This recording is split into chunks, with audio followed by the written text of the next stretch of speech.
Oke, kita mulai aja. Selamat pagi. Assalamualaikum warahmatullahi wabarakatuh. Kita, Waalaikumsalam warahmatullahi wabarakatuh. ya, Pagi, Pak. Dani ada di sini juga. Nah, Ikutan, start Bang. dulu. Start recording. Oke, siap. Kita akan kuliah tentang mikroprosesor. Oke, kuliahnya ada di gambaran. Ini di kuliahnya ini udah bisa dikerjain ya? Apa? Ujiannya udah bisa dikerjain, yang big data juga bisa yang tadi pagi. Oke, Pak. Siap. Jadi semua silahkan dikerjakan dari sekarang. Kalau bisa dalam waktu seminggu udah dapat nilai A, ya udah nggak usah kuliah. Enak ya hidup gue. Tujuan hidup mahasiswa kan buat teman nilai 90 udah. Ih, lemot pisannya. Aduh. Lemot. Aduh. Soalnya materinya yang bagusnya ada di modal. Halah ini. Modelnya jadi lemot kayak gini, pusing kepalanya. Tapi intinya di kuliah ini gini deh. Oh, ini. Saya coba cari ya. 2023. Contoh F 2023.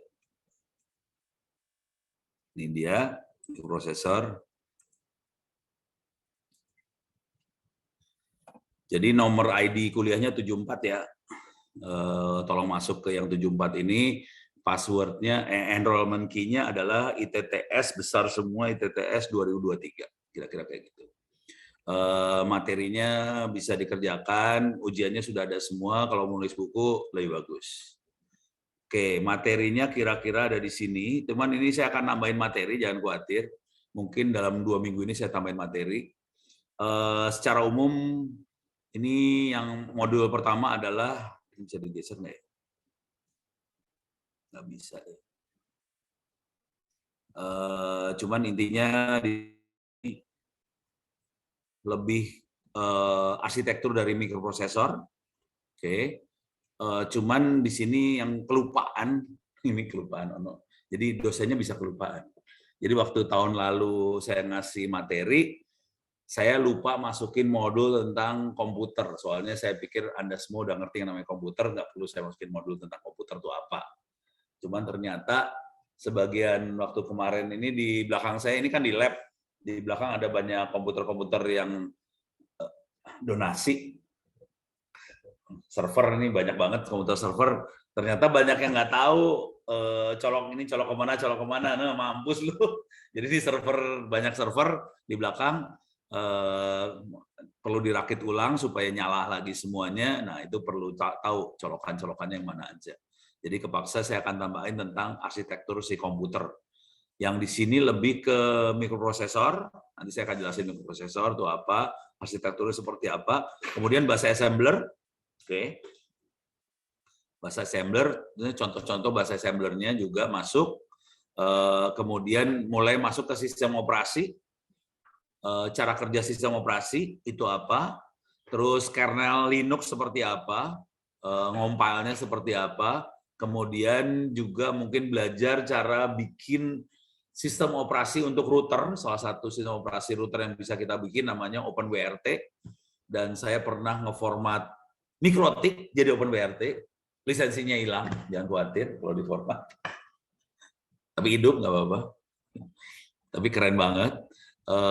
Buffalo, Linksys bisa diformat jadi OpenWRT, semuanya bisa banyak yang bisa diformat jadi OpenWRT, tapi nggak semua router bisa diformat jadi OpenWRT. Kemudian kalau di Windows kita kenal namanya driver.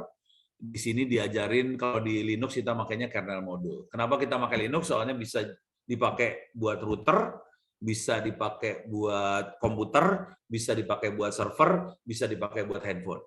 Kalau handphone kan Android deh. Nah, semuanya sama dalamnya. Kita kalau driver makanya kernel modul. Kemudian kita juga belajar yang namanya scheduler di sistem operasi. Jadi sistem operasi kan prosesor kan cuma ada berapa core? 4 core, ada yang 8 core. Nah, itu kan sementara tugas yang dikerjain banyak.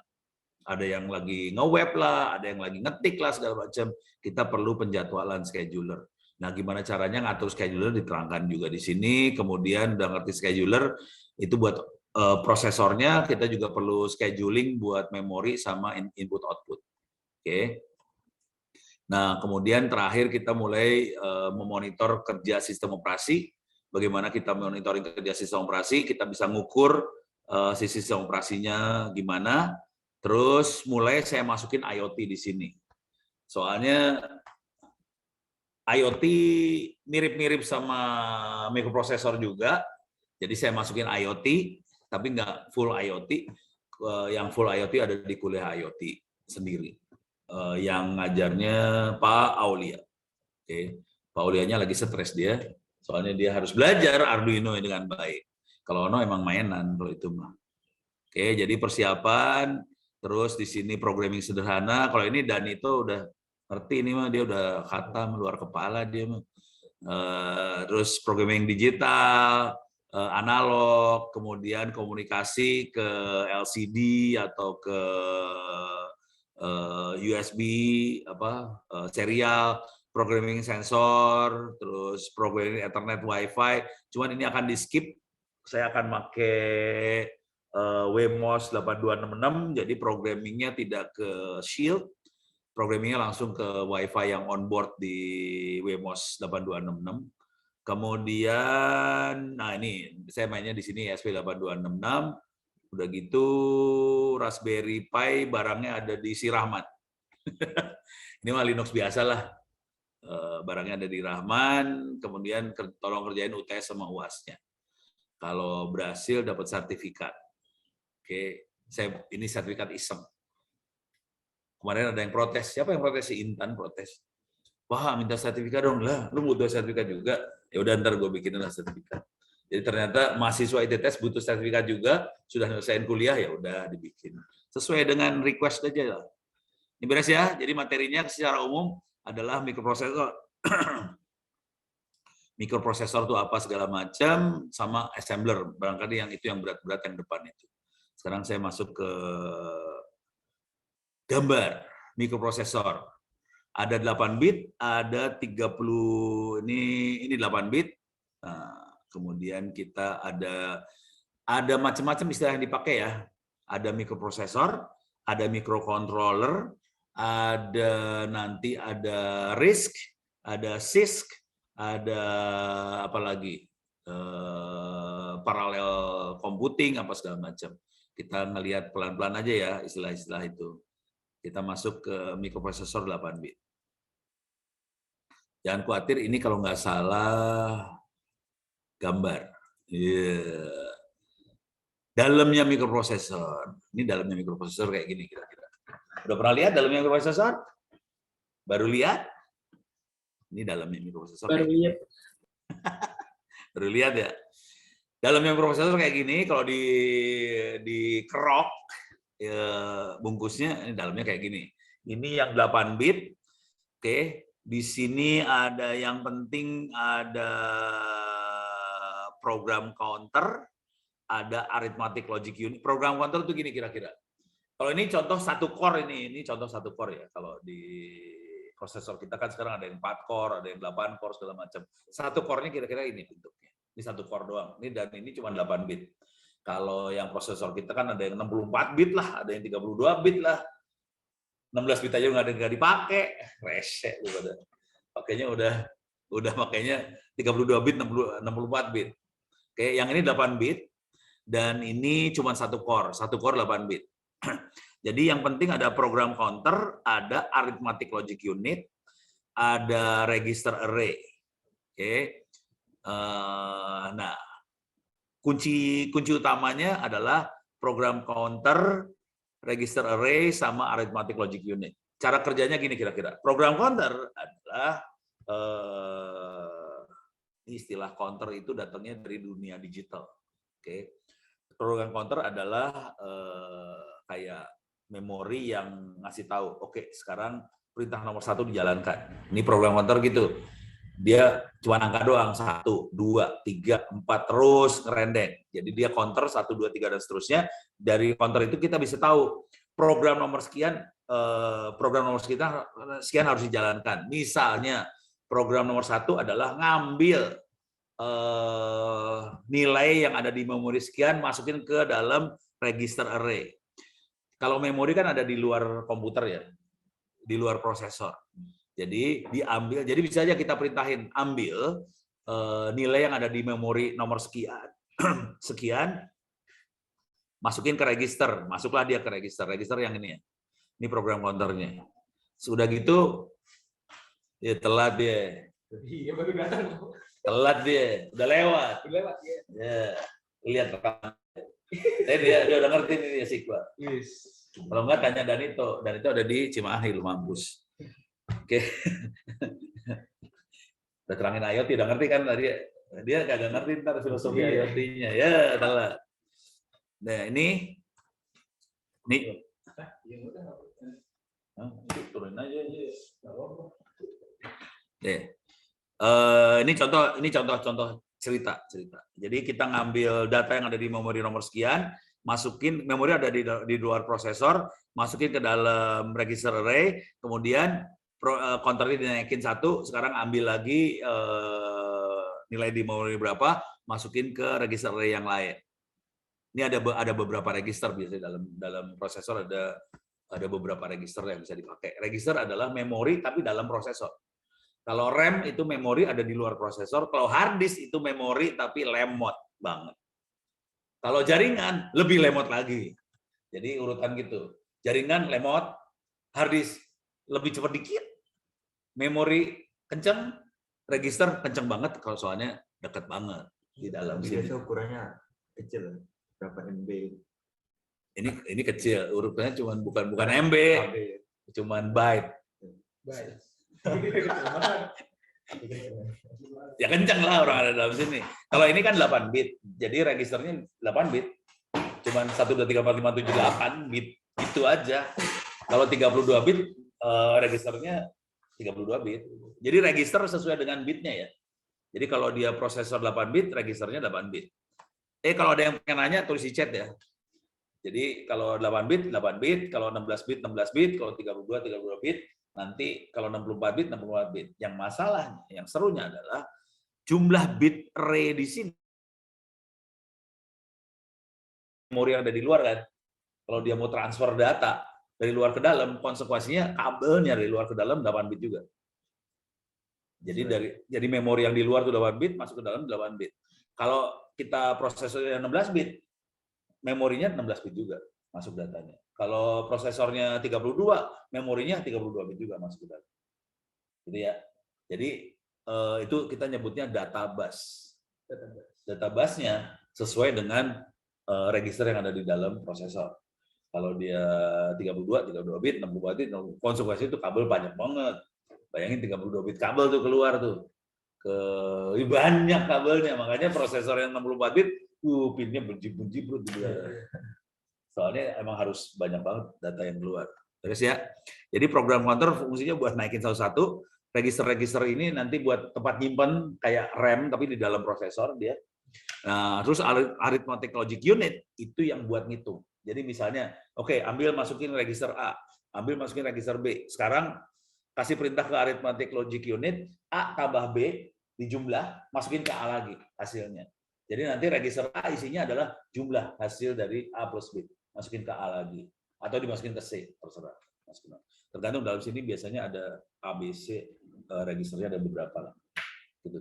Nah, kalau kita main prosesor yang 32 bit atau 64 bit, kadang-kadang di split bagi dua array-nya. Misalnya 32 bit, 16 bit, 16 bit. Nanti ada A, apa sih istilahnya? Pokoknya ada 2A lah. A X, ada A apa gitu. Jadi ada bisa di split teman-teman. Nah, di sini ada timing control. Nah, ini seru nih timing. Kenapa pakai timing? Karena kita mainnya digital. Digital kan on off. Nggak boleh miss ininya. Sinyalnya nggak boleh miss. Jadi kontrol sama timing control. Kemudian data-data sebelum, kan kalau kita lihat di prosesor yang baru-baru ada yang L1, L2, L3 segala macam. Ya, itu data buffer. Jadi sebelum dia, karena gini, prosesor itu kencang. Sementara waktu kita kirim keluar, Itu lemot tuh Iya. keluar, bukan kabel ya, ini kan udah motherboard ya. Kan lemot ini. Di sini kenceng, ini lemot. Supaya bisa ngehandle yang lemot tadi, datanya sebelum waktu dikirim di buffer, ditaruh di buffer sini. Kalau belum kekirim taruh di buffer, nanti buffernya pelan-pelan, kayak antrian lah. Buffer tuh kayak antrian. Oh, iya.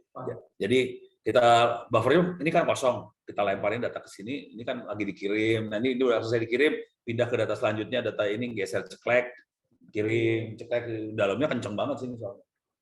Millisecond berarti untuk transmisi datanya antara Mikro sih. mikro sih, Bang. Mikro. Kenceng banget. Kenceng banget.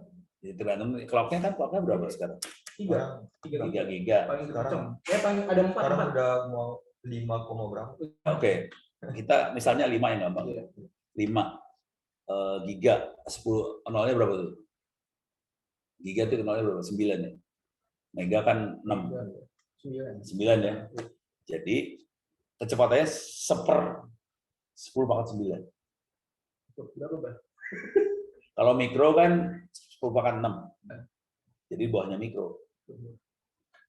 Tapi kalau untuk ini kan layoutnya seperti ini, Bang. Kan sekarang ada prosesor itu banyak arsitekturnya, ada ARM, ada yang itu sama nggak kira-kira? Iya, kayak Lain. Lain ya? Lain. Mikro- Terutama kerasanya di sini nih. Ah. Instruction instruction ya? decoder. Rasanya di situ. Kenapa? Kalau yang semakin, jadi gini. Kalau yang ARMS dan sebagainya itu perintahnya sederhana, simple. Itu yang prosesor yang perintahnya sedikit, simple. Jadi ininya konstruksinya dia cepat dia kalau kerja. Kan dia nggak usah, ini kan kayak tabel lookup table, kayak tabel aja. Kalau perintahnya 10101 itu jumlah, 1111 itu ngapain? Itu kayak, jadi kan kalau kita ngasih perintah ke dalam prosesor, itu bentuknya digital tuh, 1010. Jadi kayak kode kalau 1001 itu misalnya ambil data dari mana ke mana. 100 lempar data dari sini ke sono. Kalau ini ambil data ke sini. Kalau ini tambah, ini kurang, ini bagi. Nah, semakin kompleks perintah yang ada, tabelnya makin kompleks di sini kan.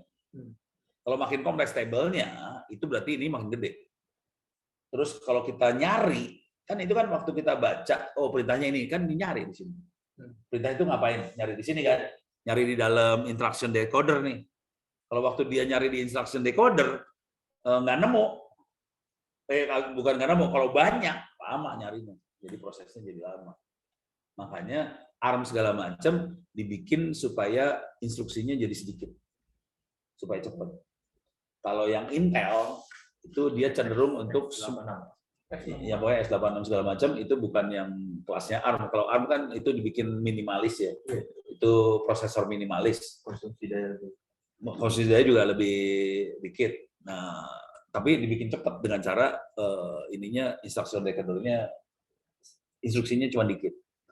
Konsekuensinya kalau yang instruksinya banyak, satu instruksi dia bisa ngerjain beberapa perintah sekaligus. Kalau yang instruksinya sedikit, untuk beberapa perintah sekaligus dia harus banyak perintah yang dikerjain. Jadi masing-masing ada plus minusnya. Yang ini konsumsi, jadi yang ini chipnya lebih kecil, yang ARM itu lebih kecil, perintahnya lebih sedikit, tapi lebih hemat, power segala macam, lebih kencang. Kalau yang satu lagi, semua perintah ada, cepat, power gede, cuman ya nanti Semua perintah maksudnya tuh instruction set kayak fungsi MMX, SSE 2 gitu ya, Bang? ya boleh perintahnya lebih rumit kan. Perintah yang geblek-geblek ada semua di Intel. Kalau yang ini perintah geblek nggak ada. Gitu. Tapi kencang. Iya. Yang Intel lemot, tapi sekali perintah satu kerjaan beres. Oh iya. Iya, saya mulai paham. Tinggal milih mau masuk dunia yang mana gitu. Oh iya. Enak kan? Ya tinggal milih aja sih. Itu pilihan hidup sih. Tapi cenderungnya kayaknya ya dua makhluk ini bersaing berat lah. Antara dunia Intel sama dunia ARM itu bersaingnya gila-gila. Ujungnya nggak beda-beda jauh banget sih. Tapi kira-kira kayak gini udah kebayang ya? Oke. Ini udah beres. Coba balik lagi. Ini sekarang kita masuk ke microcontroller. Bedanya apa? Sama mikroprosesor. Yang tadi kita lihat gambarnya mikroprosesor. Yang sekarang kita lihat microcontroller. Beda nih makhluknya. Oke. Kalau prosesor tadi cuman ini doang ya. Ada, nah sekarang ini Atmega. Ini 8 bit juga sama. Ini yang banyak kita pakai di Arduino ya. Hah? Ada. Ini dia. Ini bentuknya, tapi ini nggak ada yang nunjukin apa buat apa ya. Ini yang kalau terstruktur kayak gini, ini memori nih biasanya. Kalau yang ribet kayak gini, itu bangsanya arithmetic logic unit nih, udah ribet. Itu buat tambah kurang. Kalau memori kan cuman on off simpen ya, udah sederhana. Kalau yang ini ribet banget nih, udah alunya di sini. Cuman yang beda banget dengan prosesor biasa adalah makhluk ini nih. Ini ada I/O buat ini ya. Ada yang buat analog, ada yang digital. Nah ini udah kayak gini-gini nih. Ada yang analog digital segala macam. Mana sih yang analog digitalnya sih?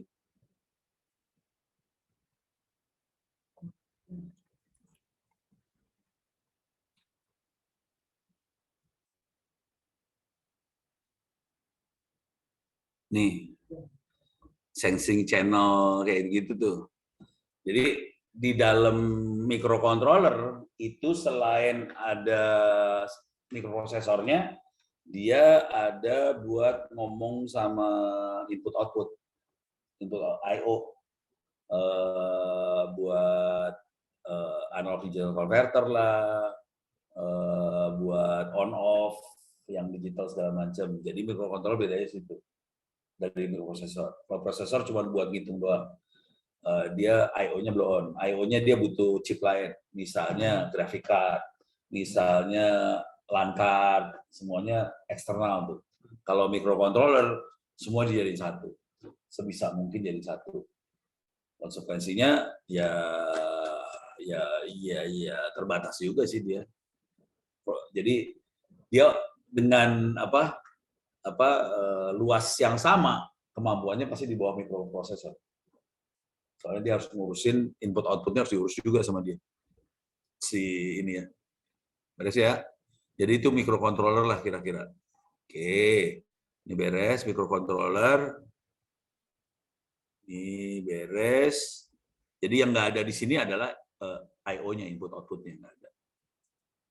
Tapi ke sini makin banyak microcontroller soalnya orang kan mau pusing kepala. Oke. Di sini ini gambar. Coba di sini apa isinya? Tutorial. Udah lupa nih. Soalnya bikinnya tahun lalu. Jadi sekarang udah lupa. Dulu yang gue ajarin apa ya?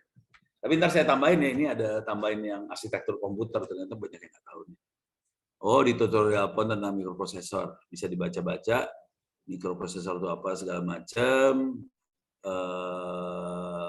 Saya akan banyak loncat nih.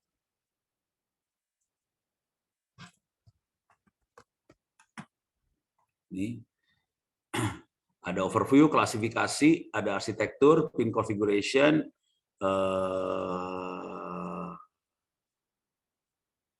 nah mereka kalau mikroprosesor biasa mereka pasti butuh alat-alat tambahan ya, ada buat ngomong sama interrupt, ada microcontroller kalau yang di bawah ini microcontroller. Oh di sini ada ininya. 8051.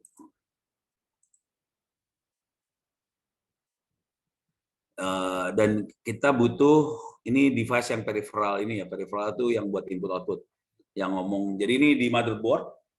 Nah ini saya harus nambahin sih. Kalau enggak kita lihat motherboard lah. Nah ini tambahan ini belum saya bikin, lagi mau dibikin motherboard layout. Ada yang seru nggak gambarnya? Nah, kayak ginilah. Ini kalau tukang ngoprek komputer udah pada ngerti nih apa segala macam. Cuman intinya prosesornya cuma ini doang kan. Tapi dia butuh chip-chip yang lain buat mendukung prosesor ini. ada north bridge, ada south bridge lah, ada slot-slot buat colokan ke I/O segala macam. Ini kalau kita main mikroprosesor. Kalau microcontroller, sebagian besar dari itu udah jadi satu. Microcontroller paling gampang Arduino ya.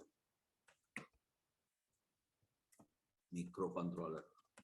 Iyalah. Microcontroller.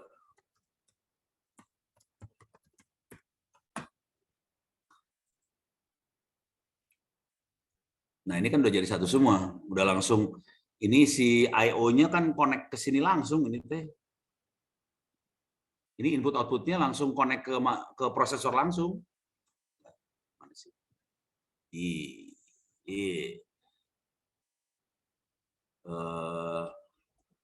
Tuh.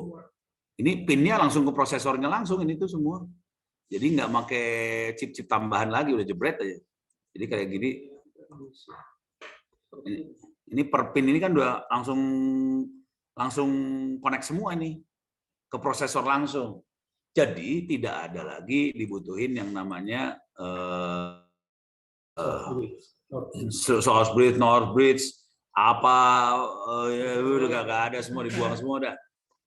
Jadi itu bedanya antara bedanya antara mikroprosesor sama microcontroller. Microcontroller udah jadi satu semua. Ini udah connect semua, udah nggak usah pakai otak kalau ini. Makanya kalau saya suruh ngoprek, saya lebih suka pakai microcontroller, soalnya semuanya udah jadi satu. Dan kalau saya suruh ngoprek, saya nggak akan pakai Raspberry Pi. Ininya soalnya, analognya nggak ada. Dan ini kalau si Arduino, ini analognya ada 6. Arduino ya. Cuman masalah dengan Arduino nggak ada fasilitas komunikasinya. Komunikasinya nggak ada dia, kita harus beli lagi.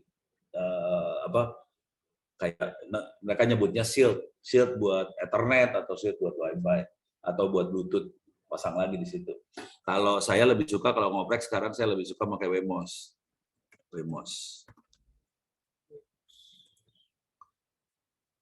Nih pakai Wemos kayak gini atau yang murah yang ini ya. Soalnya Arduino mahal. Sekarang harganya nggak nahan. Kalau saya mending pakai Wemos kayak gini. Harganya ada yang 35.000 apa, yang ini 35.000 perak berapa ya? 35. Hah? 35, kejangkau. Iya, ini harganya udah harga geblek lah. Yang ini aja 50 ribuan nih, 50 atau 60 ribu yang kayak gini ya. Kalau yang ini 30-an nih.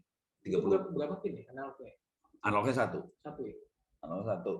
Tapi digitalnya. Berarti itu ada wirelessnya juga ya? Ada wifi-nya. Ini ada wifi-nya, ini wifi internal.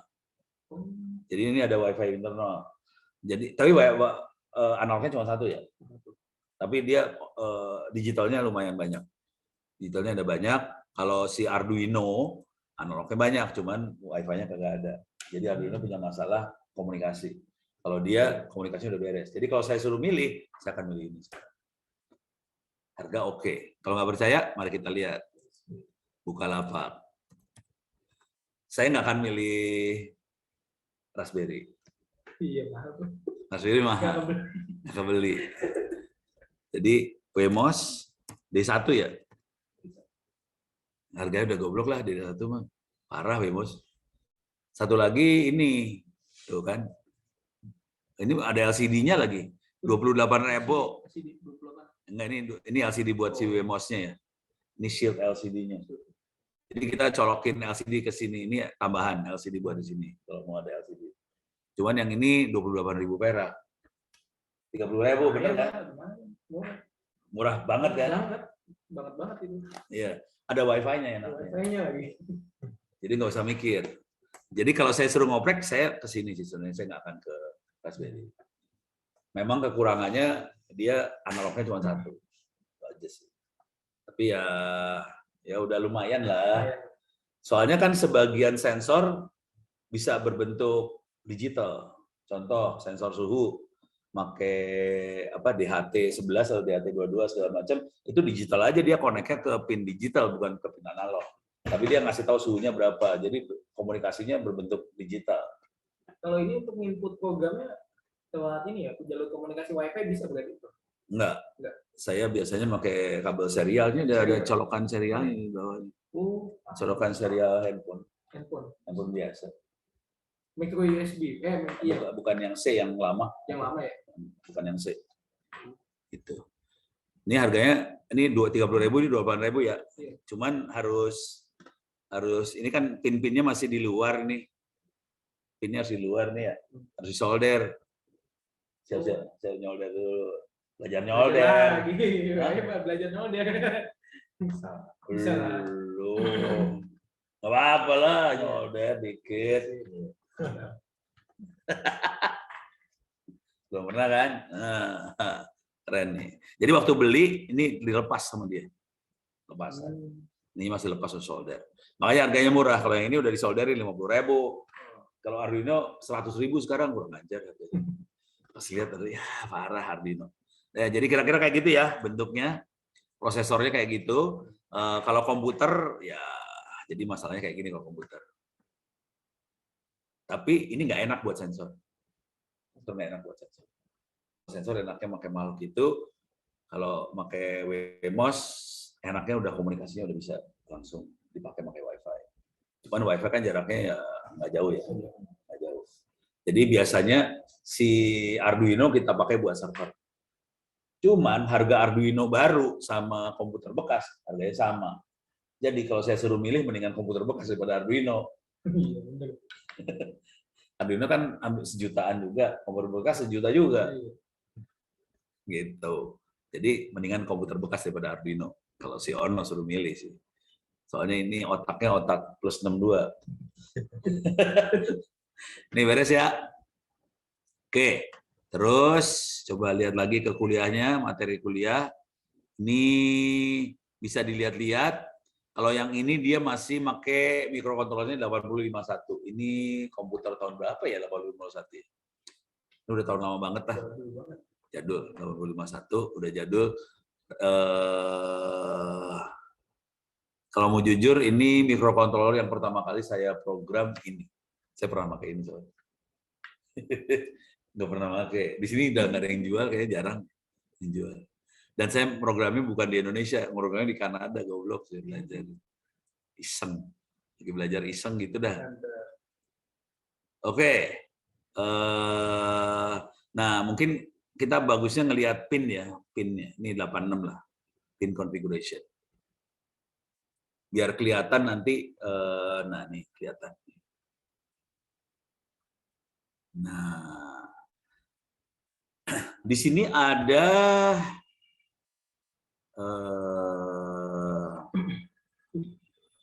ini rumit sih. Ini baru 8086 ya. Belum yang i5, i3, pinnya bisa mabok. Tapi kita lihat dari sini aja ya, pin dari sini. Melihatnya enaknya gimana ya? Nah ini nih, mainnya di sebelah sini nih. Harus ngelihat kayak gini nih. Di sini ada pin. Kalau ground biasa, VCC biasa. Kalau ground kan ground, VCC itu 5 volt ya. Nah, ini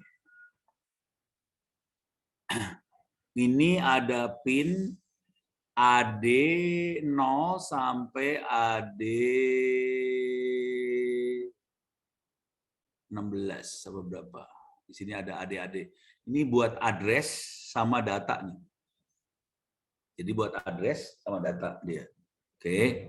Terus di sini ada clock.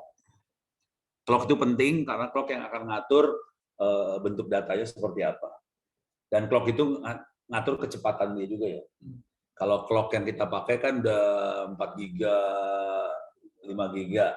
Kalau ini clocknya mungkin cuma 3 mega. Berapa mega? Ini clocknya ordernya mega ya. Oke, radio saya itu yang ada di belakang itu sampai 30 mega. Komputernya lebih kenceng, giga. Radionya 30 mega udah sampai ke Eropa. Ini 34 giga nggak pernah sampai ke Eropa kan? Kalah loh sama radio gue. Oke. Terus di samping clock ini ada banyak pin-pin yang lain. Nah, kita bisa lihat ini. Jadi yang ini kebetulan yang AD itu dia bisa address sama data bus. Nah, yang antara address sama data bus. Harus jadi di sini ada 3 bus di sini ya. ada address, data, sama kontrol. Kontrol ini pin-pin yang lain ini kontrol semua nih. Ada interrupt, ada test, ready, apa ini kontrol semua sisanya. Ada write, ada segala macam lah. Ada pin-pin, ada interrupt, ada hold, apa segala macam.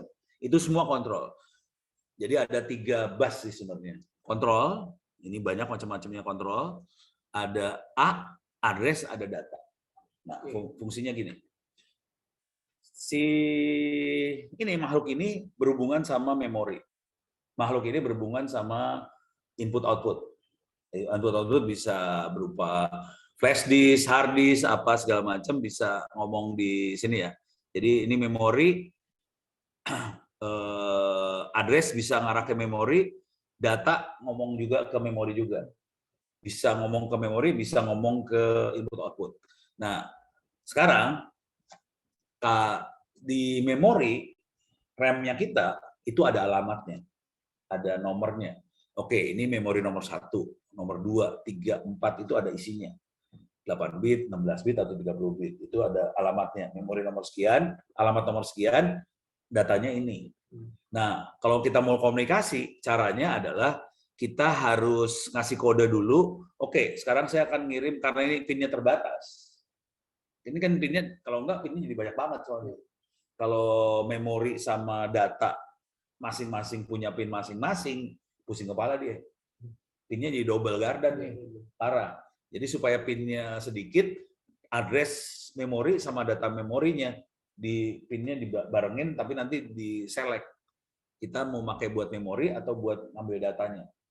Jadi pertama kali kita ngirim dulu. Oke, sekarang saya akan ngomong sama memori nomor sekian. Jadi ini address-nya dulu yang dikirim. Address, tapi nanti kita ke controller chip-nya. Saya akan enable memori nomor sekian ya, dikunci ke address itu, nanti buka nih datanya, kebuka datanya kebuka ke arah sini, nanti masuk datanya ke sini. Datanya tuh isinya 1010 semua, ini kita mainnya 10 semua ya. Jadi cara mainnya gitu. Jadi controller ini yang nanti ngatur, sekarang saya mau apa, read, write, atau mau apa, itu. Jadi ini biasanya read write doang ya. Read write, jadi caranya address-nya dikunci, datanya di read, udah gitu lepasin lagi. Read masukin ke buffer atau masukin ke register. Gitu. Jadi di sini ada ini address 16 sampai di sini ada, nah ini address 0 sampai 15. Kemudian ada di sini juga masih ada address tambahan. Jadi si memori walaupun si prosesor kita 16 bit, address busnya nggak 16 loh, hati-hati. Kan kita 16 bit, 0 sampai 15 ya. Cuman address ke memorinya dia 19 bit sebenarnya. Artinya 2 pangkat 19 dia. Bentar, berapa 2 pangkat 19? Ini 16 bit ya. Kalkulator.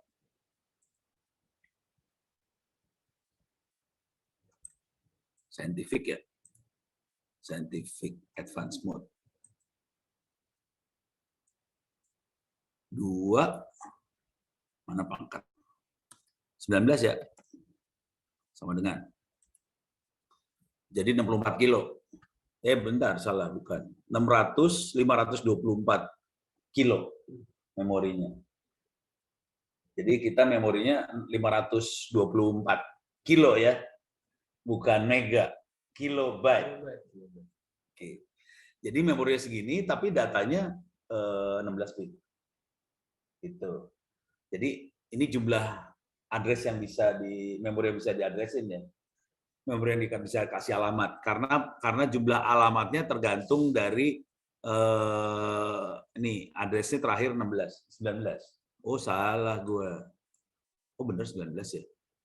254 288. Jadi kita punya 254 288 address buat RAM. Oke, kalau kita lihat di yang 32 bit i5 ya, i3. address bus. Itu ada 20 bit address busnya, ada 20 bit address busnya. Kalau yang i3 ya, si prosesornya sendiri 16.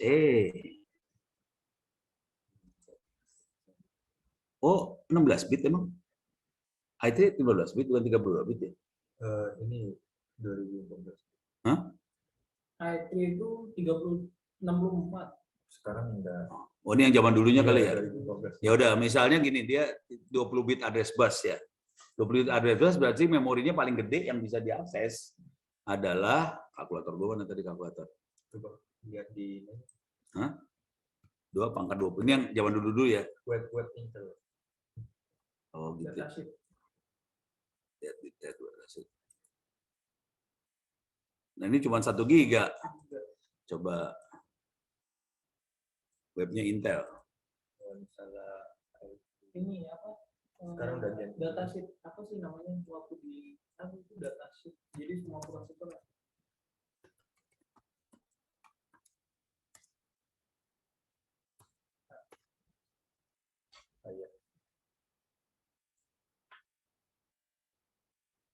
Oh di Intel nih. Intel. Singapura. 2012. Ini dia. Sistem address map. Gue pengen tahu jumlah bus memorinya aja ada berapa. Nah ini banyaknya ini rata-rata ini ya banyaknya. Wah ini udah dalam register di dalamnya itu mah. Registernya macam-macam banyak banget ini mah. Udah pingsan-pingsan lu bacanya. Jadi kalau mau belajar, sarannya belajar yang prosesor yang jadul. Lebih sederhana dalamnya. Kalau prosesor yang baru-baru kayak gini, pening dalamnya, ribet banget. Pin. Ini mah langsung ininya,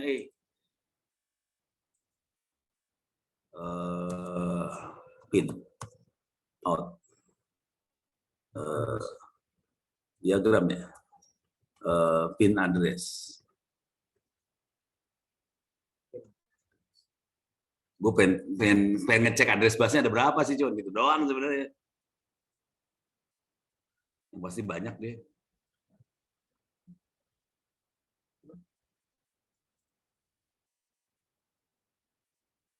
Ini bukan Intel ya. MS320 ini Texas Instruments. Prosesor lain Texas Instruments. Prosesor jadul itu. Saya dulu punya kalkulator Texas Instruments dulu. Texas Instruments biasanya jagonya dia di ini sih di software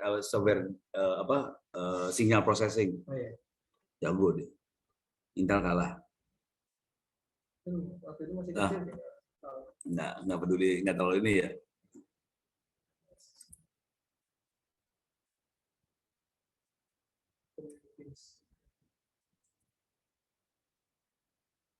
Kalau itu nggak ada, Bang. Sini mah cuma nggak ada ya, cuma pin aja ya. Penjelasan dulu. Ya udah.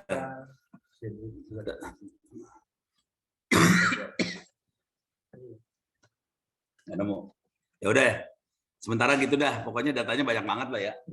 Udah, pokoknya data banyak banget. Tapi kalau paling enak, intinya kita punya 3 address bus buat ngunci memori mana yang mau kita pakai.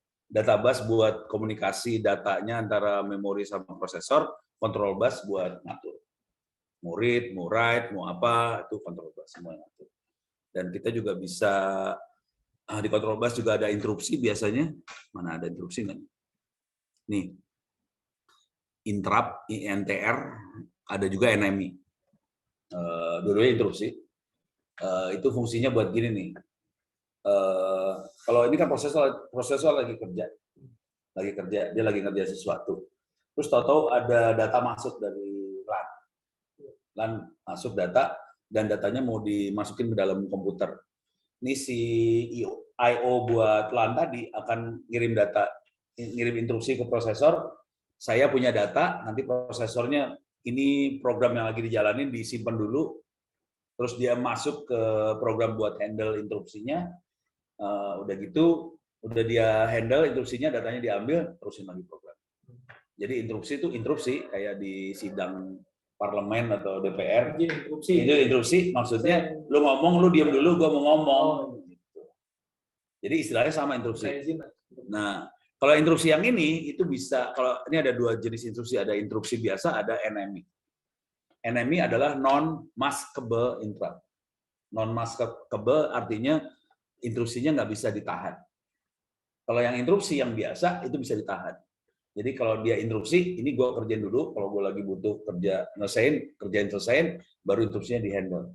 Kalau yang non-maskable, kerja apapun, berhentiin dulu, yang ini masuk. Kalau interupsi itu dia punya skala prioritas ya? Ya itu, yang non-maskable itu prioritasnya paling tinggi. Oh gitu. Dan interupsi tadi ini kan cuma satu ya. Biasanya ada controller buat kontrol interupsi juga. Interupsi bisa banyak. Masing-masing punya interupsi. Masing-masing device itu ada interupsinya masing-masing. Ada nomornya ntar. Oke. Jadi interupsi nomor berapa, interupsi berapa, interupsi berapa, interupsi apa. Ini misalnya dari keyboard, ini dari mouse, ini dari apa, dari LAN, dari hard disk apa, semua pada ngasih interupsi semua. Jadi si prosesor itu kerja keras banget. Interupsi pindah, ini selesai, iya pusing kepala dah lu. Dan tiap kali pindah, tiap kali dia ini, jadi cara kerjanya gini nih. Ini lagi kerja.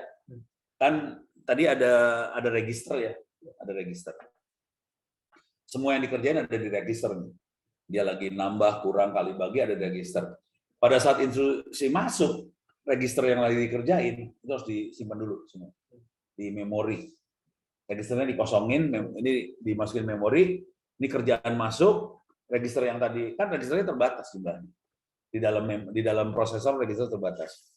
Nanti kerjaan masuk, nanti registernya dipakai sama yang kerjaan masuk tadi. Kerjaan selesai, register yang tadi disimpan di memori diambil. Jadi proses mindahin ini ke memori, ngambil lagi itu namanya stack. Jadi kalau nyebutnya apa ya? Jadi ada push, ada pull. Kita push ke stack, ambil lagi dari stack. Jadi nanti kalau lihat programming, terutama yang programming yang low level ya, bukan yang pakai bahasa C atau Python nggak kelihatan. Tapi kalau udah kita mainan di assembler, Fortran nggak kelihatan. Kalau kita main di assembler, kelihatan. Kalau ada interupsi, masukin di push ke stack, nanti di pull lagi dari stack. Yang jadi masalah, stack itu adalah alokasi memori yang tempat kita nyimpen data tadi. Nah, bayangin kalau kita web server, ada user banyak nih. Per user dikasih stack-nya masing-masing. Jadi ada stack-nya masing-masing. Jadi konsekuensinya kalau usernya ada banyak, kita butuh nyimpen stack-nya banyak di dalam memori servernya kita.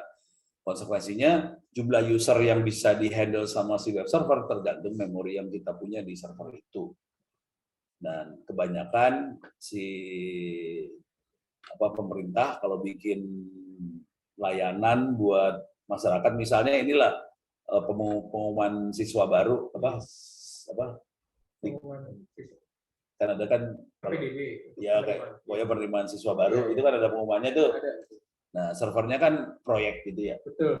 Memorinya kan dibatasin. Pokoknya waktu demo kan cuma satu orang yang nge-hit atau dua orang di bawah. Paling 5 orang, 10 orang nge-hit. Ya, jalan lah, memorinya cukup lah. Pas satu kota Tangsel akses, langsung tewas. Orang yang memori dipakai buat 10 orang dikasih satu kota Tangsel mati lah dia. Jadi seringkali orang nggak ngerti urusan stack-stack kayak gitu. Programmernya nggak ngerti. Cuman ya udah cukup, padahal ada masalah di memori ini. Jadi memori ini karena cara kerja komputer gitu, di-hit, pindahin ke stack, di-hit lagi, pindahin lagi ke stack lagi, pindahin lagi ke stack lagi. Nanti kalau ini selesai baru balik lagi gitu. Akibatnya memorinya bubar. Kadang-kadang hacker pakai itu dengan cara hit aja yang banyak supaya masuk stack sampai overflow. Stack-nya nggak muat. Langsung komputernya nge-hang. Jadi teknik nyerang.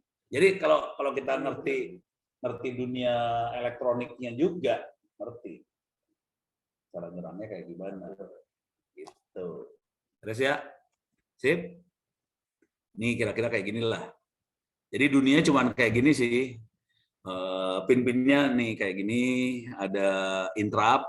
Ini cuma satu interruptnya contohnya ya. Yang ini non-maskable interrupt. Oke. Ada lagi in A, acknowledge signal. Ada lagi macam-macam lah di sini. Ada write, ada read, ada hold, kayak gitu. Tapi itu kontrol semua tuh. Jadi 3 itu yang penting ya. Address, data, sama kontrol. Bisa dilihat di sini sih harusnya. CPU, address, data, kontrol bus. Nyebutnya bus biasanya. Nih, ada CPU, semua ngomong ketiga bus ini, address, data, kontrol bus, nanti ada memori, ada input output. Jadi dalamnya komputer cuma gitu doang sih sebenarnya. Udah. Cuman tadi kan ada north bridge, ada south bridge. Nah itu urusan yang ngatur bus-bus ini. Ada yang buat ke I/O, ada yang ke memori. Kira-kira kayak gitulah. Udah, komputer isinya gini doang. Nih. Nah ini kelihatan di ini. Saya pindah dulu lagi. Ini CPU ada ini kontrol, read write sama kontrol. Ini read write kontrol. Ini ada address sama data. Address satu arah dari CPU ke alatnya, address satu arah ya. Dari prosesor yang keluar, kalau data bisa bolak-balik.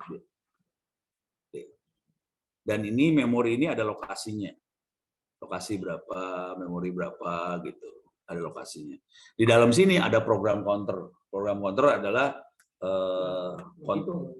menghitung program ini. Jadi nanti di sini di memori kita akan nyimpen instruksi sama data. Dalam memori simpan 2 tadi, instruksi data. Misalnya instruksinya load, data dari mana. Nah itu program counter adalah counter yang nunjukin memori mana yang kita pakai. Program ini lagi jalan dari memori yang mana. Dan ini ada program counter. Berarti laju address bus sama data bus itu harus seimbang ya, Bang? Harus ya, barengan gitu ya? Ya nggak bareng sih, soalnya tergantung prosesornya. Kalau prosesornya bisa ada 2 keluar sekaligus, bisa bareng. Cuman yang ini kan kalau yang prosesor yang kecil jadi 1. Jadi di 1 pin bisa address, bisa data. Jadi nanti ada yang buat select. Ini lagi modenya address atau lagi data. Di select dulu. Gitu. Seru ya.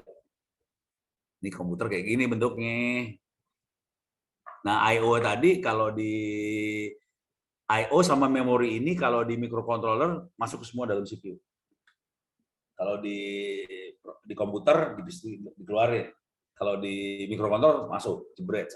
Jadi dalam satu itu sudah ada memori, udah ada I/O, udah semua kita pakai aja. Makanya gua nggak akan pakai Raspberry Pi. Kalau untuk CPU yang dulu yang Pentium 3 tuh banyak input outputnya di motherboardnya itu. Saya pernah lihat tuh ada beberapa pin gitu banyak. Oh, pin ini ya, tapi biasanya digital doang. Itu digital itu. Semua itu digital pasti. Kalau yang ada analognya Arduino atau Wemos, dia punya analog. Kalau kita nggak butuhin analog ya udah pakai Raspberry Pi masih bisa. Cuman enakan pakai ginian lah, murah. Raspberry Pi mahal, males. Gue udah males banget sekarang pakai Raspberry Pi. Ya, tidak rekomen. Ini semua gambarnya sama semua ya. Dalam sini kelihatan ada register, ada ALU, ada control unit. Control unit itu yang buat ngatur ya, timing lah, buat parsing si instruksi ada di control unit. ALU itu adalah arithmetic logic unit. Jadi untuk ngitung, untuk logic tuh misalnya and, or, itu logic, gerbang-gerbang logic tuh situ. Kalau aritmatik ya tambah, kurang, nggak ada kali bagi. Kali bagi dapat dari tambah kurang. Gitu. Jadi caranya dia tambah kurang berkali-kali, jadi kali atau bagi. Gitu. Ini beres ya, deh. Udah kalau kita lihat gambar gini doang, semua gambarnya sama. Layoutnya sama semua. Oh, paling di sini ada RAM, ROM, I/O, other. ROM itu yang BIOS. ROM itu BIOS. Kalau di komputer ya. Kalau zaman dulu kita nggak pakai BIOS. ROM. Sekarang udah anak sekarang nggak ngerti ROM, ngertinya BIOS doang. Kasian deh lo. Oke. Udah jam 11 ya? Oh, masih ada sejam lagi ya? Oke. Sekarang kita udah kebayang ini, coba lihat materi di sini. Ini udah kebayang komputer arsitektur, ini sama komputer arsitektur semua. Di sini ada mikroprosesor arsitektur type, ada beberapa. Tadi yang RISC, SIS, segala macam. Tapi intinya filosofinya gampang-gampang aja sih. Itu masalahnya lu mau optimasi, yang mana yang mau dioptimasi? Mau kecepatan, harga, respons, apa. Itu kan akhirnya kita ngerubah arsitektur. Tergantung tujuan hidup. Itu aja sih. Coba kita lihat di sini ya.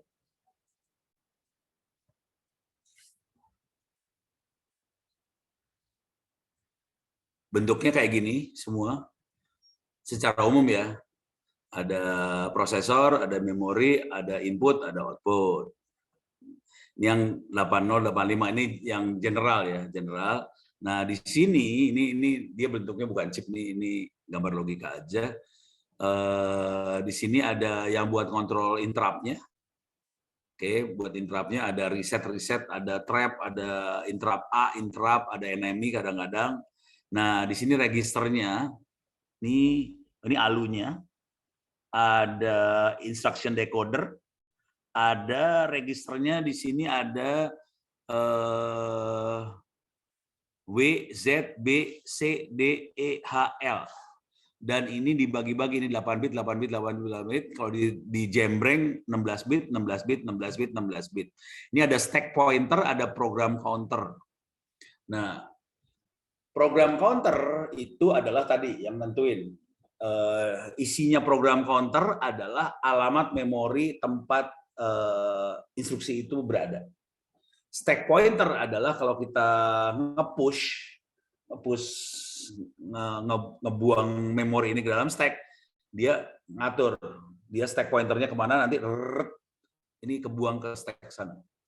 Oke, kira-kira kayak gitulah. Itu stack pointer.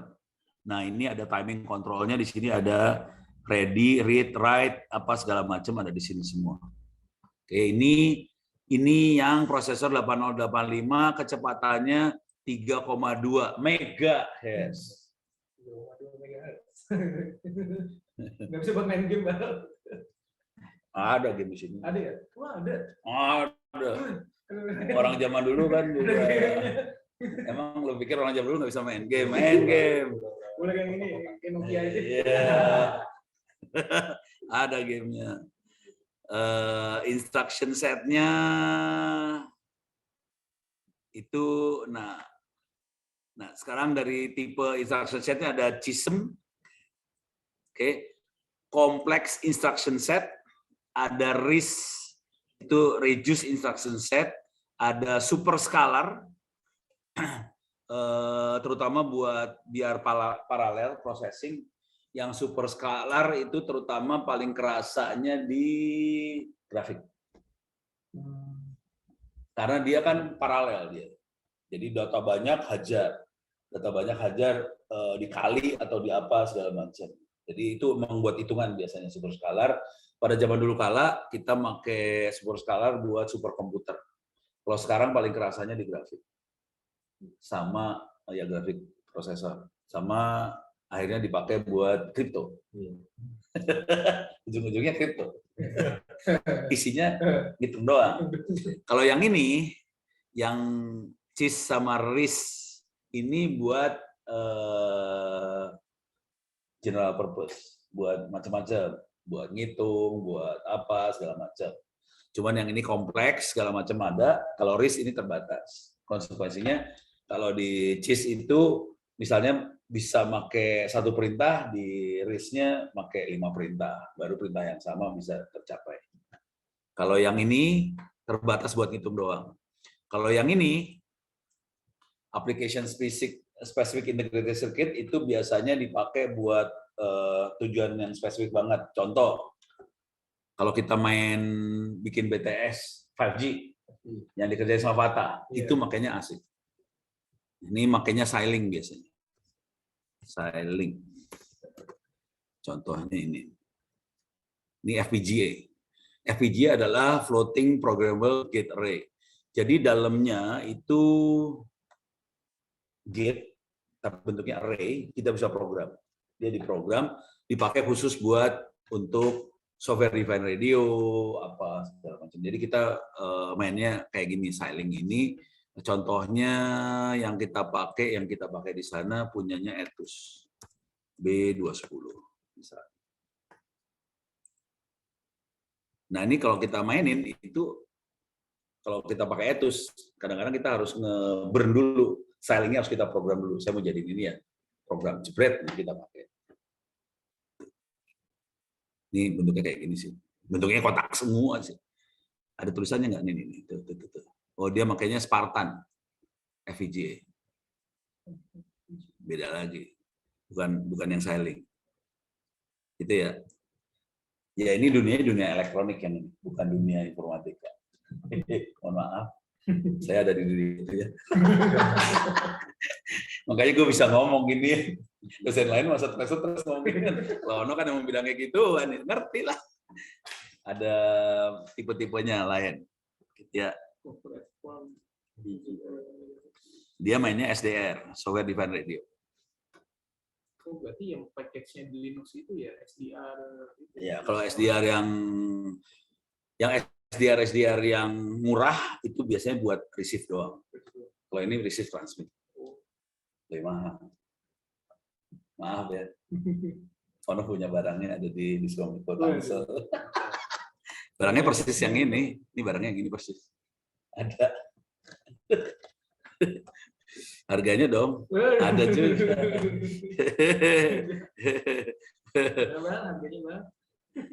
Harganya kalau buat komputer PC jadi buat game ya. Kalau ini buat BTS 1 biji. Gitu. Jadi ini balik lagi ke sini. Mana tadi teh? Tadi mana sih? Gue di sini ya. Mana sih tadi? Bukan. Mana ya? Salah dah. Mana ya? Ini back kali ya? Bukan. Enggak, tadi yang lagi nerangin tipe-tipe itu di mana ya? Sini kali ya? Bukan. Ini ya? Mana yang nerangin tipe tadi? Mana tadi? Tipe prosesor ini. Ambil lagi, buka lagi, dan kepaksa. Oke nih. Oh, ini dia. Terus ada koprosesor pada zaman dulu kala. Kalau buat ngitung, kepaksa kita bikin koprosesor 8087 dulu. Kalau sekarang kan prosesor udah kencang. Cuman tetap aja kalau mau mainan Bitcoin tetap butuh yang lebih kencang lagi kan. Makanya yang dikorbankan adalah GPU, grafik prosesor dikorbankan karena GPU sebenarnya super scalar yang ini nih. Yang kategorinya yang ini. Kategori dalamnya ya. Oke, karena emang dipakai buat parallel processing sih, ngitung. Parallel processing gila-gila di sana. Nah, dengan cara yang sama kita bisa buat digital signal processing tadi yang buat BTS itu kategorinya digital signal processor sih sebenarnya. Oke, ini contohnya 8085, 8086, 16 bit. Ya, udah itu yang pentingnya. Nah, ini yang buat receiver, ini RTL SDR tuh. Langsung dan itu ngasih tahu buat RTL SDR. Mantap Mas Dani. Itu buat receive aja. Kalau mau ngoprek-ngoprek ada di belakang. Ada RTL SDR di situ. Ada 2 biji kalau nggak salah, 3 biji. Ada di kotak yang ini.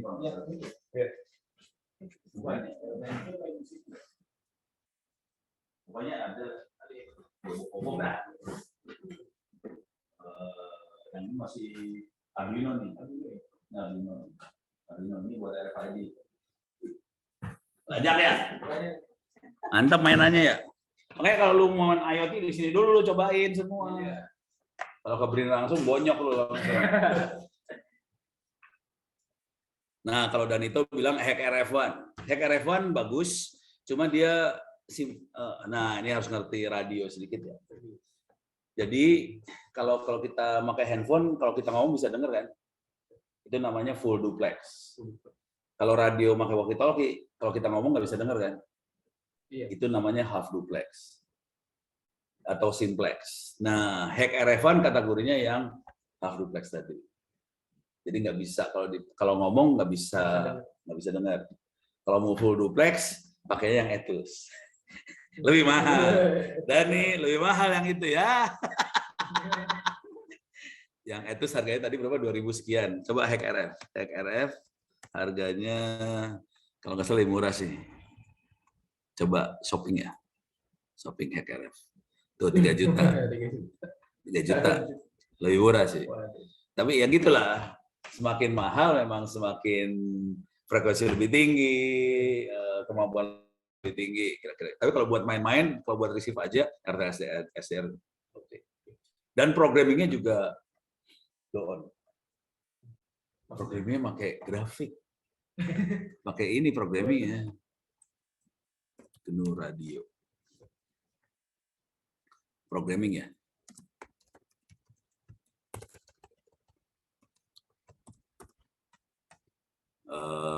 Jangan shopping, cari gambar. Ini programmingnya kayak gini, pakai grafik kayak gini. Waktu bikin radio, kita programmingnya kayak gini. Bukan if then else, bukan. Jadi cuman tarik ini, sambungin, jadi radio FM. Tarik ini jadi radio apa TV gitu. Udah goblok kayak gini programmingnya. Stolol ini sih sebenarnya. Kalau udah tahu sih dunianya udah blow on banget ini sebenarnya udah mulai kacau.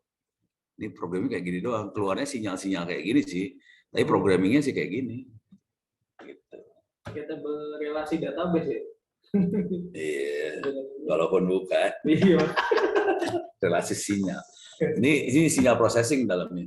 Jadi misalnya, oke saya pengen bikin sinyal FM, keluar FM. Saya pengen bikin sinyal TV, keluar TV. GSM, keluar. Itu digital bisa? Bisa. Oh bisa. Oh. Bisa, bikin pancar TV digital bisa. Kalau mau rada bandel-bandel bisa. Bikin kacau kominfo bisa.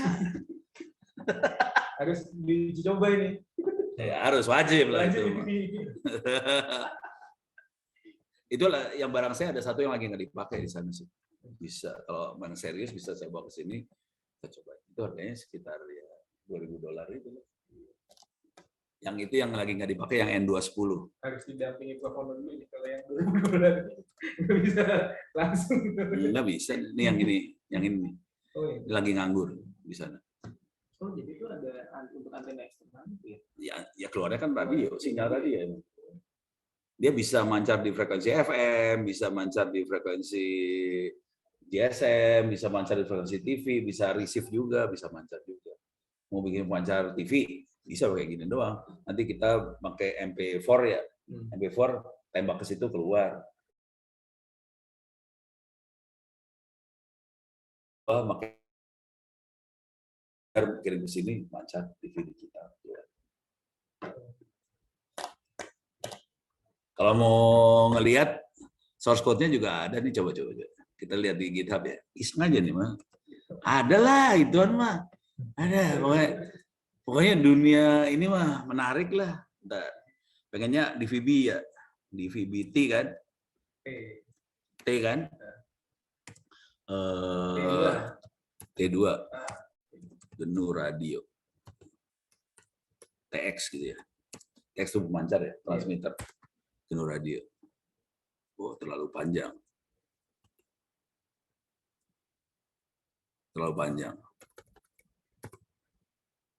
Ada loh. GR tuh GNU Radio ya. GNU Radio di VBT2 langsung dapat ke belakang. Ada nih. Udah ada. Jangan khawatir. Bentar, hardware-nya apa yang dipakai sama dia? Harus cek hardware-nya.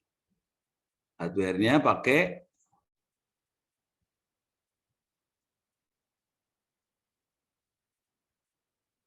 DVB-T2 modulator. Harus baca-baca lagi sih. Jadi butuh hardware buat ininya sih dia. Buat giblet. GR DVB-T2 is now part of GNU Radio. GR DTV, Digital GNU Radio Companion. Jadi udah masuk GNU Radio. Tinggal hardware-nya apa yang bisa dipakai nih? Hardware-nya alat-alat tadi ya? Itu aja sih, udah. Jadi, udah geblek lah. Example. Oke, jadi silakan ntar mulai kebayang bahwa dunia itu menarik banget. Barangnya sebagian ada di belakang. Di lab, ini ada DVB-C, ada S, ada T. Itu standar negara luar itu kalau yang C itu. C itu apa sih? C itu kalau nggak salah di Afrika loh. Standarnya Afrika itu. Di PBS. Kalau T itu terestrial. Terestrial. Kalau S itu satelit. Oh iya. Kalau C nggak tahu apa. Gue nggak tahu C itu apa. Kalau S satelit. Kalau T terestrial itu aja. Ini receiver nih. This is software logic implementing the receiver. Dia pakai SDR buat receive. Tapi SDR-nya apa yang dia pakai? Kalau receive SDR-nya murah. SDR 200.000 perak. SDR bisa pakai yang ini ya, pakai RT SDR ya kalau receive. Kalau RT SDR biasanya saya pakai buat dengerin radio FM. Bisa. Radio. Karena dia frekuensinya dari 50 sampai 2000. FM kan 88 108, jadi masuk. FM bisa diterima. Oke. Deh, kira-kira kayak gitu. Jadi bablas mainnya kayak gini nih. Ini I/O-nya nih, lucu-lucu. Oke, sekarang kita masuk ke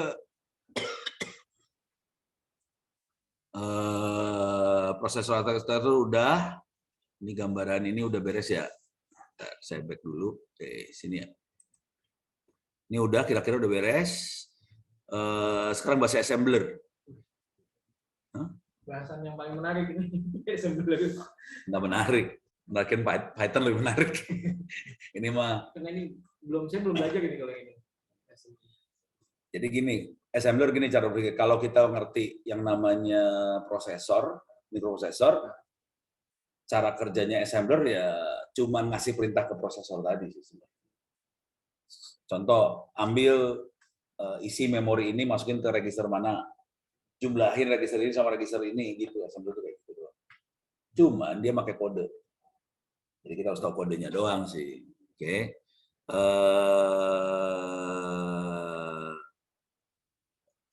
Ada. Ini teori dulu ya. Ini waktu tinggal 30 menit lagi ya. Sini aja lah. Ini ada pengenalan bahasa assembler. Lu biasanya nggak ada yang ngajarin ini. Nggak ada. Hah? Nggak ada. Bahasa assembler. Nggak penting juga sih. Nggak penting. Lu ngerti, bahasa kayak gini udah nggak kepake. Ini mah formatnya kira-kira kayak gini lah. Ini bentuknya kayak gini bahasa assembler ya.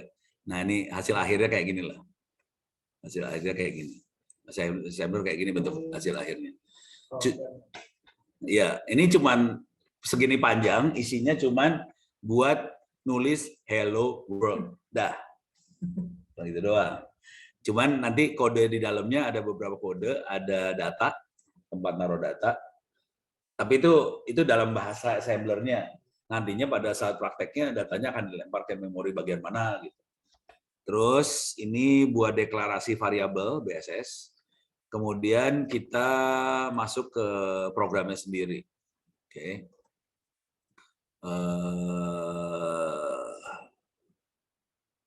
Programnya kayak gini doang. Ini section datanya isinya cuma gini doang nih. Hello world. Oke. Terus ditambahin X A itu 10 ya.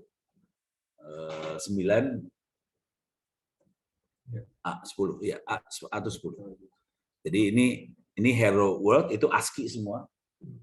Nah, udah gitu belakangnya A kode aja supaya bisa pakai if nih kayaknya. Ada if-nya nggak? Jadi kalau dia dapat A, dia keluar deh. Kira-kira kayak gitulah. Nah, ini harus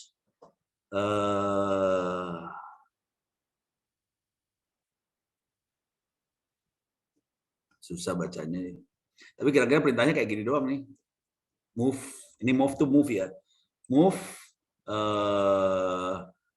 len ini harusnya variabel. Oh, len ini. Len ini bahasanya udah dibikin lebih manusiawi ya. Kalau assembler yang lebih geblek mah udah kode doang. Len ini kan message. Panjang dari stringnya berapa. Oke. Jadi len ini dimasukin ke EDX. Ini EDX tuh ini ya. Si register. Namanya EDX. Itu nama registernya aja EDX. Bukan kalau yang ini kan 32 bit. Jadi nama registernya panjang-panjang. Kalau yang 8 bit cuma register A, B, C, D, E gitu doang. Nah, terus message yang mau dikirim tak? Taruh di CD. Nih. Terus ini di B ini ngasih tahu dia mau ngirim kemana, terus dia call. Nah ini hubungannya sama sistem operasi nih. 4 itu buat nulis ke layar kalau nggak salah. Oke. 80 panggil OS. Jadi kita ngasih kode dulu di AX. Bahwa 4 dia write, kemudian panggil, udah gitu exit. Caranya exit kayak gini. Jadi EAX itu kode ke OS, mau ngerjain apa. Kalau 080 itu panggil operating system. Kira-kira kayak gitu. Terus kita compile. Oke. Bisa nggak gue kerjain? Bisa. Cobain kita kerjain ya. Coba kita kerjain ini dia. Ini kita kerjain ya.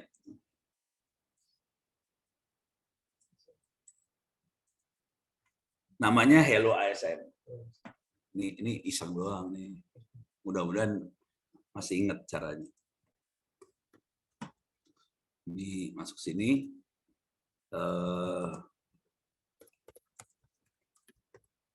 Jangan sini ya.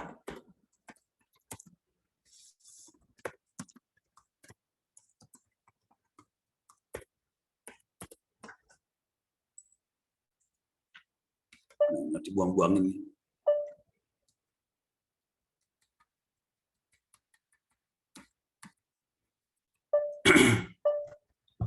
Ini program nyolongnya.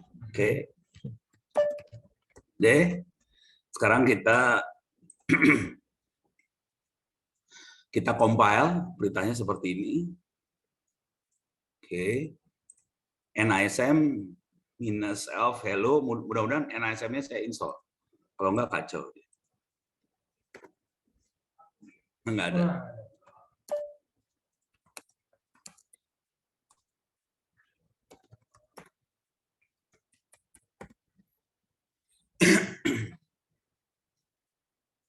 Install. Oke.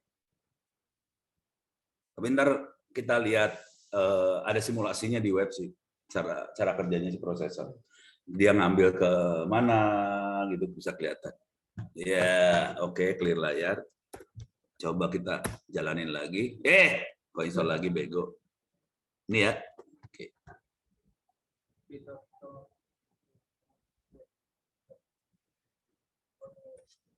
Nggak mau dia.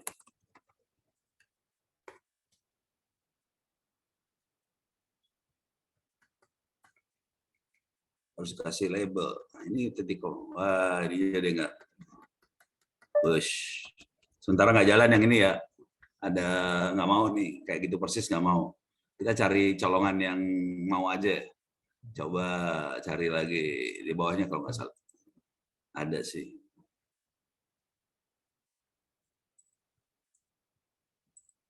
Kita lihat struktur Ini ada struktur bahasa assembler, ada assembly language.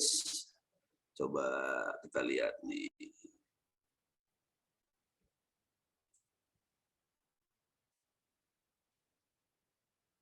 Semuanya sama perintahnya. Nih, sama kan? Coba. Bisa kita colok nggak? Oh, gambar lagi, reset. Nah, ini perintah dalam bahasa Java. Dan ini bahasa assemblernya kayak gini kira-kira. Oke. Dia akan compare sampai AX sama dengan BX. Jadi ini kan compare-nya OP1 sama dengan OP2, dia compare di sini. Nah, kita cari yang bisa kita ambil langsung ya. Ini dibuang. Nggak bisa dipakai.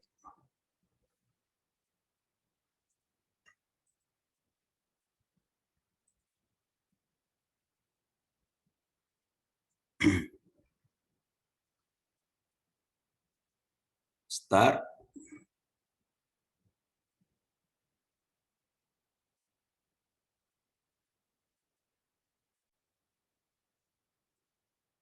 Coba.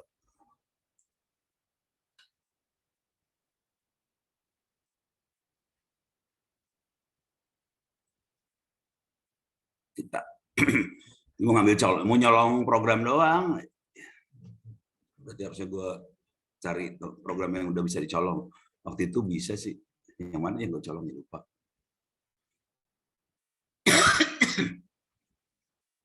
Di Wikipedia ini enggak. Coba.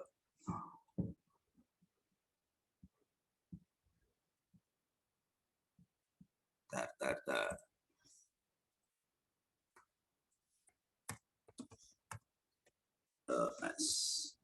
Assembler, gitu ya.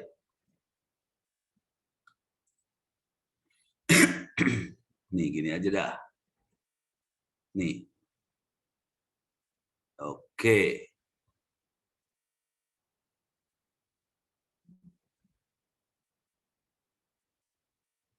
Ini ambil dari sini. Sorry. Ambil di atas sini juga boleh.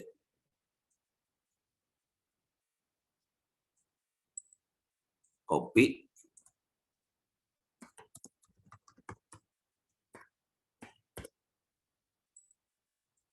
Oke. Kayak gini. Jadi global ngasih tahu bahwa ini startnya dari sini, terus ini teksnya, dan ini datanya dia. ASCII. Oke. Message ini masuk ke sini nih. Move message masukin ke sini. Oke, register SI. Yang ini register AX, register DI, register ini. Oke, save. Ya, sekarang saya ambil. Oke, sampai sini aja ya, sampai sini ya. Jadi compile hello.s, kemudian kita load object code-nya, nanti kita load to the link ya. Ini, udah, ls. Ini ada a.out. Oke, titik slash a.out, keluar hello world. Coba kalau kita ganti programnya, ini diganti bukan hello world, misalnya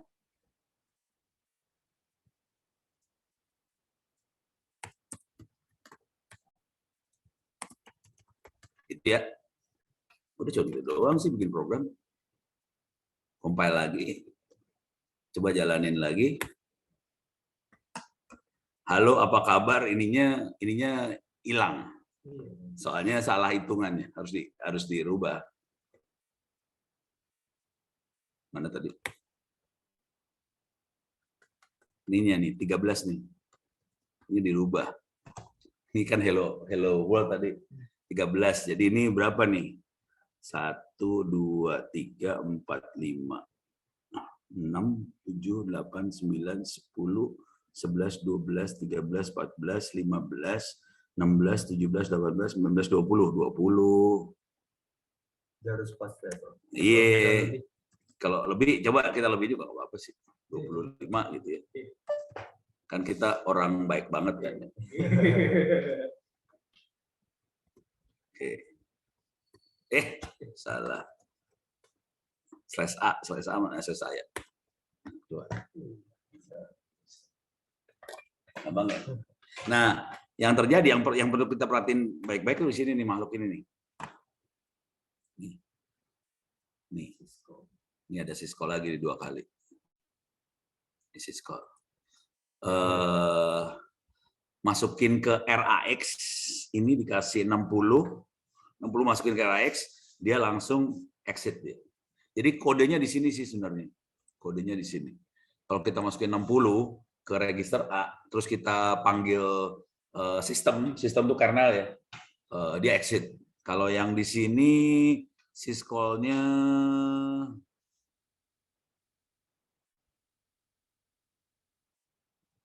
ini nih di sini nih, ini dia. Jadi dikasih kode. Kalau RAX isinya 1 itu write. Kalau RAX isinya 60 itu exit. Jadi dia ngasih kode sih sebenarnya. Ada kode-kode yang harus dihafalin. Ada tabelnya sih. Dan Linux sama Windows beda. Gitu. Yang tadi kayaknya NASM-nya buat Windows. Dikompil di Linux, kacau udah. Karena beda sistem operasi. Jadi ininya beda. Sistem call-nya lain. Linux sama Windows. Assembler-nya sama, cuman OS-nya lain. Jadi beda di sistem call nanti lain. Jadi assembler cuma gini-gini doang. Kalau diperhatiin caranya gini ya. Ini write. Oke. RAX ngasih tahu dia write. Write-nya mau kemana? Mau ke hard disk, ke flash disk, atau ke layar. Dia ngasih tahu. Ini write-nya ke layar nih. Oke. Terus message-nya yang mana? Yang ini masukin ke register mana nih? Register AX, register DI, register SI. Kemudian berapa byte panjangnya dimasukin ke sini. Nah, udah gitu panggil call. Jadi udah ada di OS udah disiapin. Gua akan baca register ini, gua kerjain ini. Jadi udah ada standarnya di sistem operasi itu. Oke. Nah, kalau kita mau keluar tinggal gini aja. Ini terus RDI ini XOR dia ya. XOR itu artinya dia sama dia di XOR-in, apapun makhluk dalamnya 0. Jadi kalau 1 sama 0, 0. Jadi ini supaya jadi 0, ya udah masukin 60, ini keluar. Bayang caranya ya. Gampang kan? Kalau kita mengulang ya gampang aja. Tinggal gini nih. Ini kita ulang nih ya.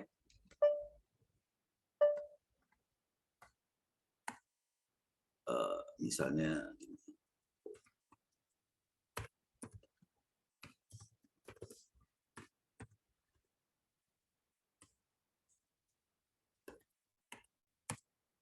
ini percobaan ya.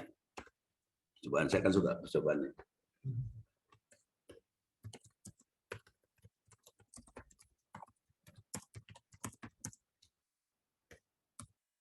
Dikasih /n biar enter ya. /n biar enter tuh. Oke. Udah. Jadi kita udah gitu. Nah, di sini 1 2 3 4 5 6. 6 Y.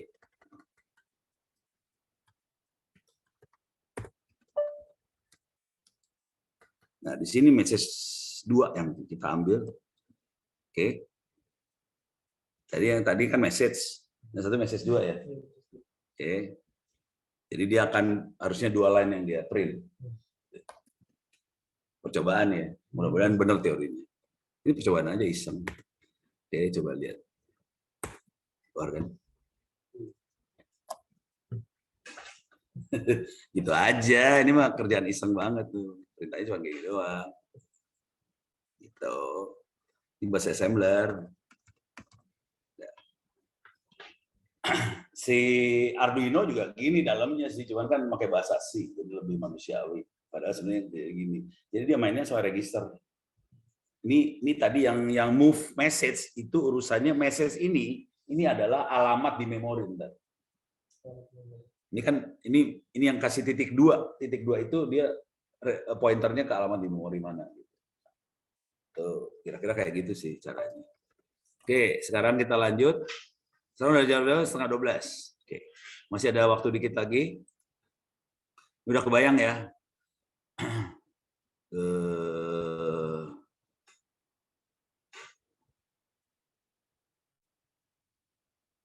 Calling convention untuk 60 bit C code. Ini main dengan bahasa C nih. Campuran dengan bahasa C dia. Bahasa C sama assembler jadi satu nih si semprul dasar. Ini kan bahasa C nih. Dicampurin sama assembler. Geblek dah pokoknya. Iseng banget dah. Oke. Tadi di mana tadi? Ini gue ambil ya. Kayaknya oke nih. Masukin dalam kuliah.